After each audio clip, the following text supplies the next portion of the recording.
यह कहानी मेरे और मेरे देवर की है। मैं उस रात को कभी नहीं भूल पाऊंगी जिस रात उसने मुझे आनंद कराया था। उनके जैसा आनंद मुझे आज तक किसी ने नहीं कराया है। दोस्तों, मेरा नाम सुनीता है। मेरी उम्र 25 साल है। मेरी कॉलेज अभी अभी ख़त्म हुई थी। मेरी कॉलेज ख़त्म होने के साथ साथ मेरा घर से बाहर निकलना बंद हो गया था। मेरे कॉलेज में काफ़ी बॉयफ्रेंड थे।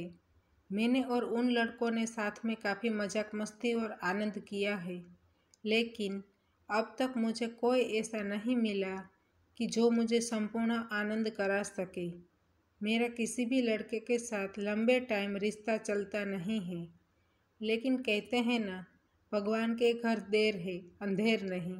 एक दिन मुझे एक लड़का ऐसा मिल गया कि जिसने मुझे संपूर्ण आनंद कराकर मेरा दिल जीत लिया।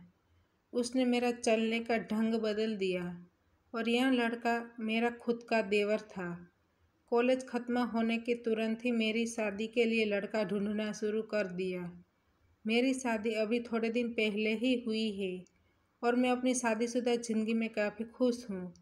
लेकिन एक दिन ऐसा हुआ कि मेरे पति को काम की वजह से बाहर जाना था और वहाँ कुछ दिन के लिए रहने वाले थे। उस टाइम मुझे आनंद करने की काफ़ी इच्छा हुई, लेकिन मेरे पति तो बाहर गए थे, इसलिए मैं किसके साथ आनंद करूं जो मुझे संपूर्ण आनंद दे सके। वैसे तो मेरे पति भी मुझे संपूर्ण आनंद नहीं दे सकते थे। मैं अकेली अपने कमरे में बैठी थी और मैंने मोबाइल में वीडियो देखना शुरू कर दिया। मेरा हाथ कब चला गया मुझे पता ही नहीं चला। थोड़े टाइम के बाद मुझे ऐसा लगा कि मेरे दरवाजे के पास कोई खड़ा है और मुझे देख रहा है। अचानक मैंने दरवाजे की ओर देखा तो वहाँ मेरा देवर खड़ा था। वह दरवाजे के पास खड़े खड़े मुझे देख रहा था, इसलिए मैंने सोचा कि मैं अपने देवर के साथ ही महाभोज कर लूँ। थोड़ी देर के बाद वह मेरे कमरे में आया और मुझे कहने लगा कि भाभी, आप यह क्या कर रहे हो? भाई की अनुपस्थिति में आप यह सब कुछ कर रहे हो? फिर मैंने कहा, मुझे खाना खाने का काफ़ी मन हुआ है, लेकिन आपके भैया तो घर पर नहीं हैं, इसलिए मैं अकेले अकेले सब कुछ कर रही थी। फिर मेरे देवर ने कहा, अरे भाभी, इसमें क्या है? आपने मुझे बोला होता तो मैं आपका काम कर देता। मैंने कहा, मुझे तो खाना खाने की काफ़ी इच्छा हुई है, लेकिन मैं ऐसी बातें किसको जाकर बताऊँ? इसलिए मैं अकेले अकेले खाना खा रही थी। लेकिन अब तो आप हैं ना, इसलिए मैं आपके साथ खाना खाऊंगी। ऐसा कहकर दरवाज़ा बंद कर दिया। उस दिन घर में भी कोई नहीं था। मैं तो पहले से ही बैठी हुई थी। फिर मेरा देवर भी सारे गहने उतार कर बैठ गया।